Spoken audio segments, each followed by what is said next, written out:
E aí pessoal, nós hoje vamos dar continuidade aos estudos sobre a história e a geografia de Alhandra. No primeiro vídeo eu falei sobre o brasão, a bandeira, o hino, que são símbolos municipais que estão na lei orgânica. E eu sou o coordenador Marconildo Viegas, professor de língua portuguesa, pedagogo e concurseiro. Se no final do vídeo você gostar, dá um like, se inscreve no meu canal e isso me motiva a fazer mais vídeos assim. Se você quiser também me ajudar, está aí no rodapé do vídeo, meu e-mail, meu Pix, e sempre toda ajuda será bem-vinda. Se também você não puder ajudar, faça oração por mim, pedindo sempre a Deus nas suas preces que me dê saúde e paz para que eu possa fazer mais vídeos assim e dessa forma ajudar a várias pessoas a conquistarem o seu emprego público. Se também no dia da prova você acertar todas as questões, você vem aqui, volta e me dá um feedback, né, pessoal? Professor Marconildo Viegas, eu acertei todas as questões, eu vi seu vídeo. Isso me deixa muito feliz e motivado e sabendo que o meu objetivo está sendo alcançado. Então nós falamos sobre a bandeira, o brasão, certo? Essa bandeira tem três cores, tem círculo, tem a cruz e tem a seta, a flecha, né? E no brasão tem o ano de 1758 e 1959. Então foi falada sobre a letra no primeiro vídeo, a melodia, a interpretação, certo, do hino. Falamos sobre o site da Prefeitura de Alhandra, que não tem muita coisa, muita informação, mas tem outros sites que dão bastante informações, inclusive o do IBGE, que é o site oficial.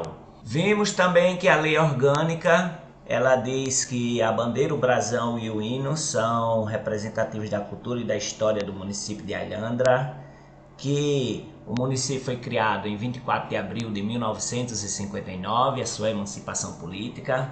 Tem os municípios limítrofes: João Pessoa, Santa Rita, Pedras de Fogo, e também o rio Taperobus. Vamos ver melhor nos outros slides. Vimos aqui pelo IBGE que o município de Alhandra foi ocupado por volta de 1700. A tribo dos índios era Arataguis, que está no hino. Esses índios, eles eram valentes, combatiam bastante com os tabajaras, ocupavam essa região, né? E era um distrito de João Pessoa. Os portugueses deram o nome de Alhandra porque parecia uma cidade portuguesa de mesmo nome, com o mesmo topônimo. Então, a tribo dos Arataguis, ele tem um chefe famoso chamado Felipe Camarão. Tinha bastante luta, né, nessas terras. Em 1749, Alhandra teve sua igreja construída, daí se transformando em sua matriz.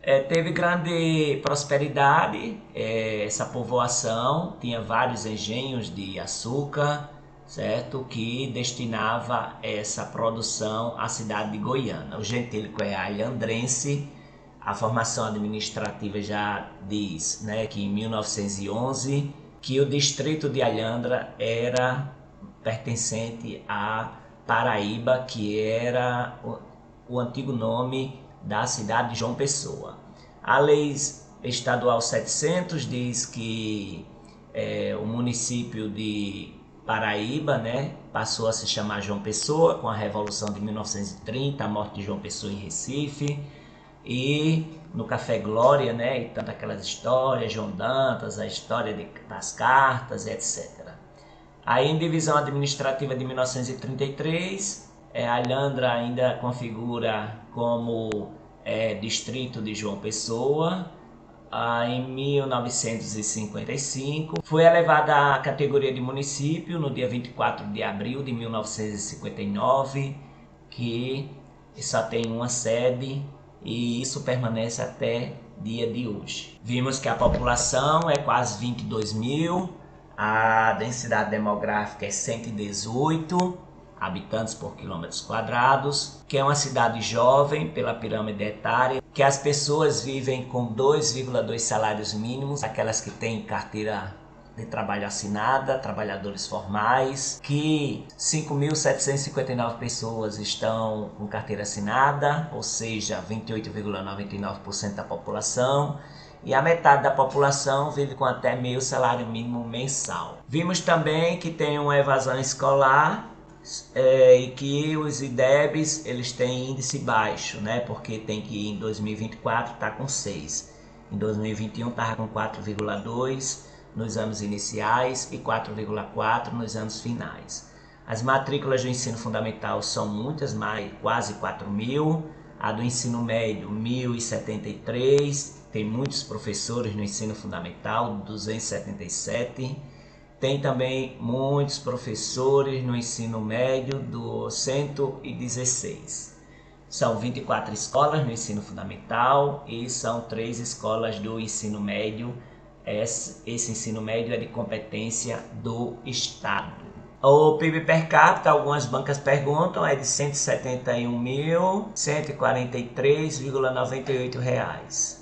O IDH é baixo, 0,582. O total de receitas realizadas é de 71 milhões e o total de despesas empenhadas 65 milhões, ou seja, quase 5 milhões aí que tem livre para investir no município. Em relação à saúde, a quantidade de mortalidade infantil é alta, 24,54 óbitos por 1.000 nascidos vivos. São 12 estabelecimentos de saúde, precisa de mais investimento pessoal da saúde, né? Porque são eles que conscientizam, desenvolvem trabalhos brilhantes para que as pessoas possam ter assim, fazer o pré-natal corretamente e tal. Então precisa de mais política pública em relação a isso. No meio ambiente, a banca pode pedir sobre o bioma, que é Mata Atlântica, sistema costeiro marinho pertence por ser litoral,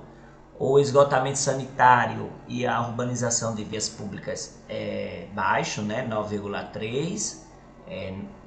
Das casas tem esgotamento sanitário, ou seja, não tem quase não tem esgotamento sanitário na cidade. E a urbanização de vias públicas é muito baixa, certo? Não tem muitas ruas calçadas. Como também foi dito que a arborização de vias públicas é muito baixa, a cidade não muito, mas também não pouco arborizada. O território é de 183,974 km², é grande, né? Um município grande, só tem uma sede, o centro local, o arranjo populacional de João Pessoa, a região imediata e intermediária é de João Pessoa, está na mesorregião Mata Paraibana e a microrregião do Litoral Sul. Alhandra é um município brasileiro que está na região geográfica imediata de João Pessoa, né? E aqui nós temos que em 1574 foi um decreto real que aconteceu,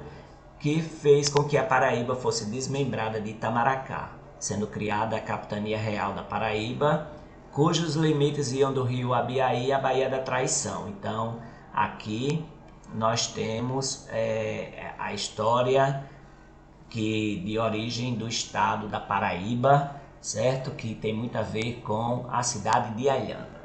A conquista da Paraíba só foi consolidada em 1585 com a fundação da cidade de Nossa Senhora das Neves, a atual João Pessoa. Depois de 11 anos de expedições e inúmeras batalhas sangrentas entre os colonizadores e os nativos locais. Os potiguaras eram aliados dos franceses, não facilitaram em nada a ação dos colonizadores portugueses nessas terras. O ato considerado fundante da Paraíba foi uma aliança celebrada entre os portugueses e os índios tabajaras, cujos personagens conhecidos desse fato são João Tavares e o Piragibe. Como aconteceu em todo o Brasil, após a conquista definitiva das terras da Paraíba pelos portugueses, foram criadas as aldeias missionárias, a exemplo de Jacoca, que é o primeiro nome da cidade de Combe. e a dos Arataguis, que é a atual cidade de Alhandra. Nas missões, os índios ficavam sob os cuidados religiosos que, vestidos segundo os ideários cristãos, levavam os índios à prática dos bons costumes, ensinando a educação moral e religiosa. O índio era visto como aquilo a ser salvo, pois os consideravam como os pobrezinhos que não conheciam a verdade, e era dever dos padres mostrar-lhes o caminho do céu. A mentalidade europeia e cristã da época não entendia e nem aceitava o diferente. Nesse sentido, a cultura indígena era vista como algo que precisava ser superado pelo ideário católico, tendo nos jesuítas os primeiros padres missionários a estarem na Paraíba. Segundo Wilson Seixas, um pesquisador, em 1979, ele diz que os padres jesuítas Simão Travasso, Jerônimos Machado e Baltazar Lopes fundaram residência na região, dando início às práticas que se ocupavam na catequese dos índios situadas nas aldeias tanto do litoral quanto do sertão.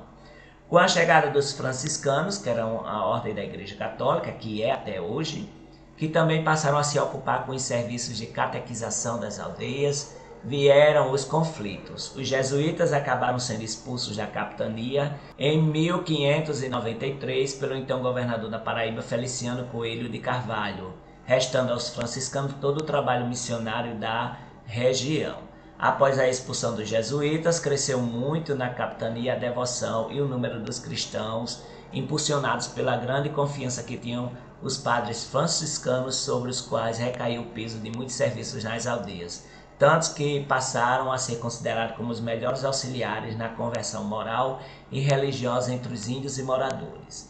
Para Seixas, os franciscanos eram melhores na catequização indígena que os jesuítas. Inclusive, eles eram detentores do afeto dos nativos da região. Neste discurso ingênuo, até parece que não havia conflitos e nem resistência por parte dos índios, uma vez que por trás desse conflito entre jesuítas e franciscanos estava um interesse maior, o dos colonos pela mão de obra indígena, acabando por desencadear na escravização.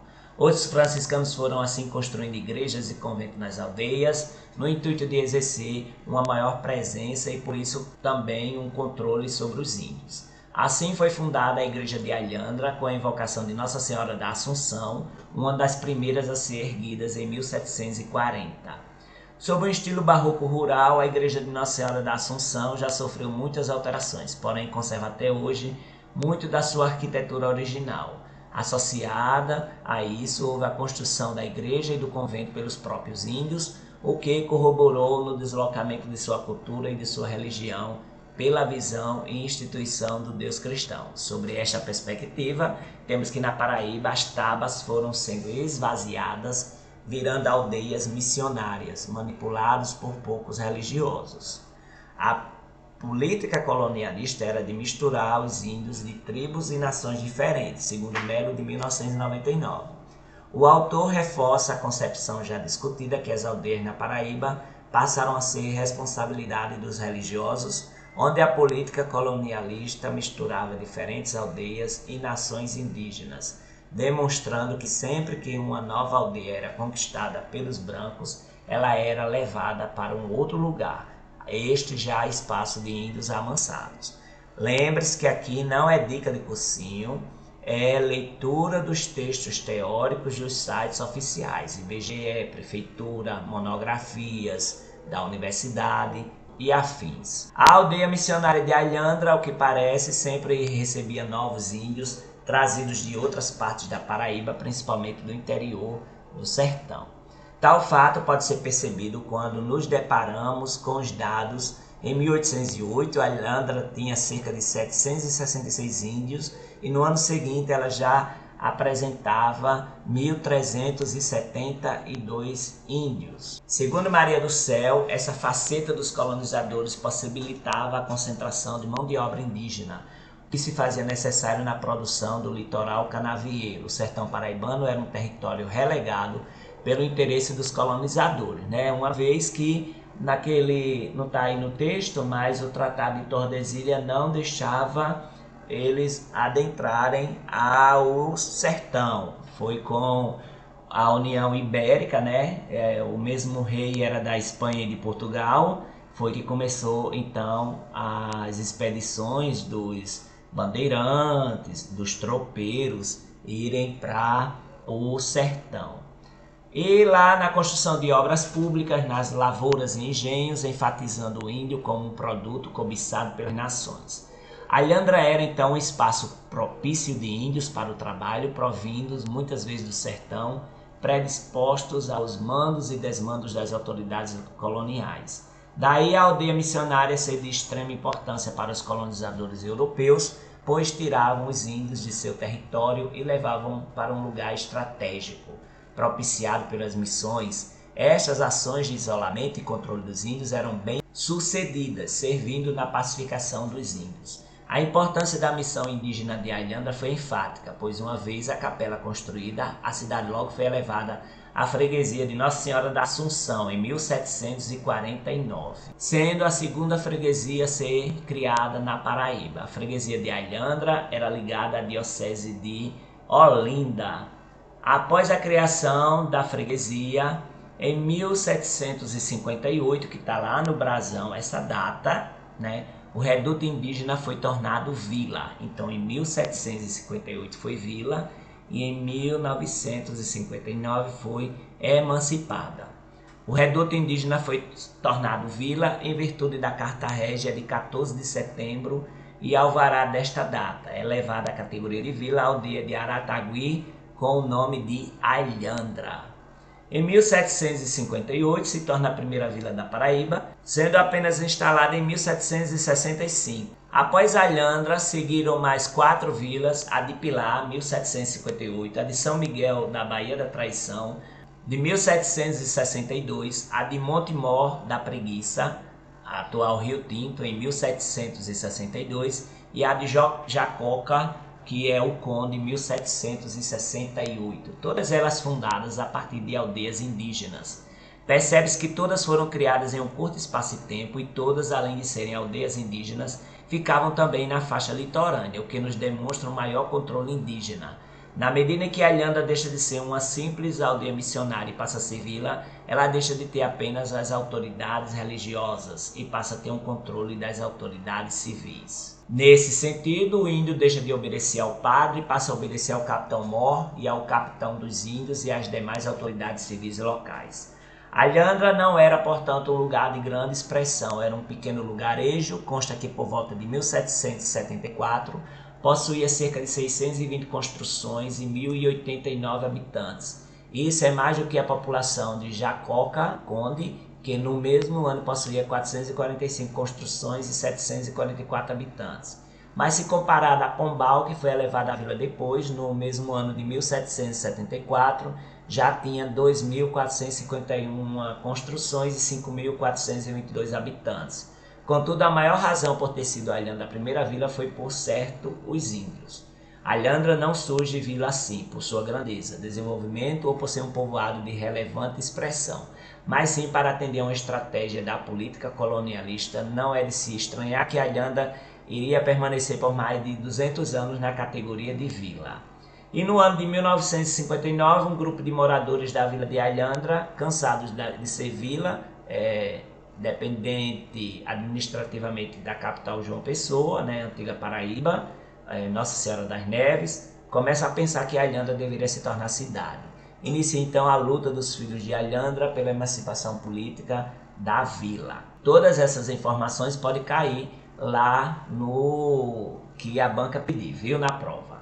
Os senhores Valdemar Galdino Naziazeno, que é o nome da principal rua do bairro do Geisel, em João Pessoa, Adalberto Fulgêncio dos Santos, Roldão Guedes, Manuel Torres Filhos, Teófilo Calixto, José Guedes Francisco Barbosa e outros lutaram incansavelmente para a sonhada emancipação. E ela aconteceu no dia 24 de abril de 1959, essa emancipação política muito importante para a cidade, e o município foi instalado em 8 de maio do mesmo ano, ficando desmembrado de João Pessoa e aí se tornando o município de Alhandra. Alhandra, como já foi dito no vídeo, é um nome referente a um topônimo da cidade de Portugal. Nós vemos aqui que o clima Ele tem uma pluviosidade métrica de 538,4 milímetros, uma temperatura média anual de 25,1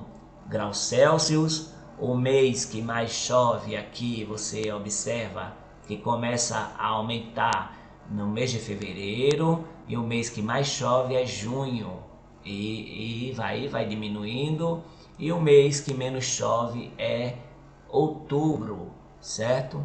Sendo então uma cidade com bastante chuva, né? Bastante água. O clima é tropical, certo? E se cair essas informações, só é procurar nos sites oficiais. No site Paraíba Criativa tem mais informações, né?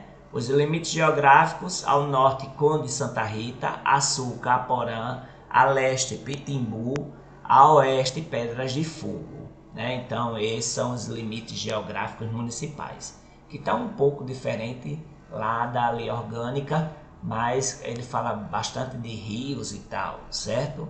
A distância da capital até a cidade, da cidade até a capital, é 32 quilômetros. Algumas bancas estão pedindo isso agora, viu? A emancipação política, 24 de abril de 1959.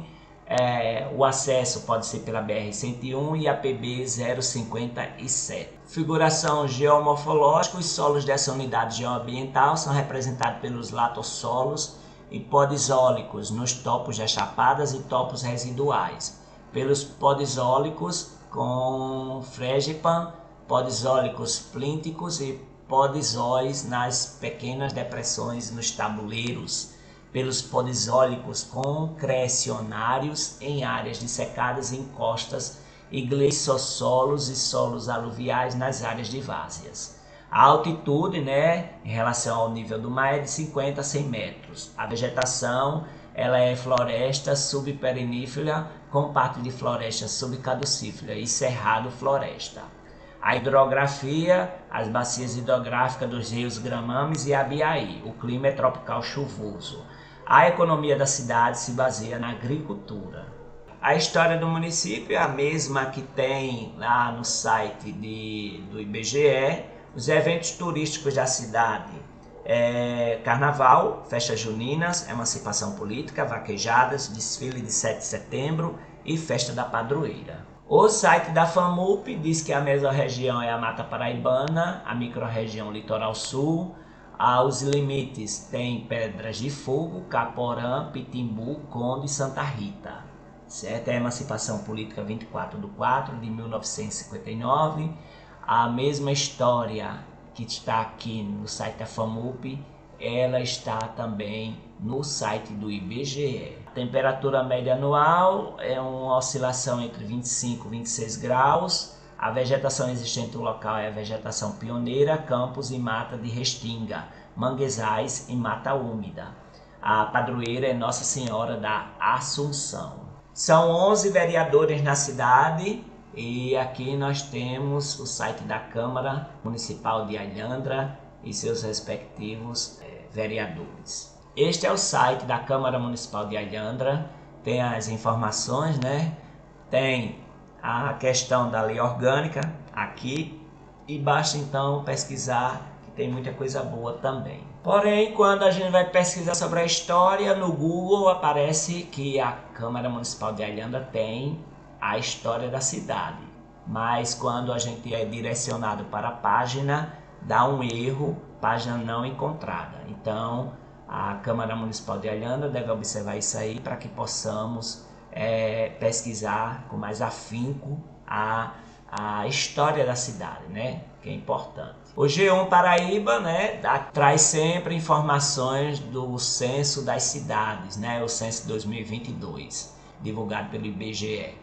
Então, a população de Alhandra é 21.713 pessoas, ou seja, quase 22 mil. Então, sendo quase 22 mil pessoas, teve então um aumento de 20,26% em comparação ao último censo de 2010. Em cada casa da cidade de Alhandra tem mais ou menos 3,03 moradores por residência. Então é isso, pessoal.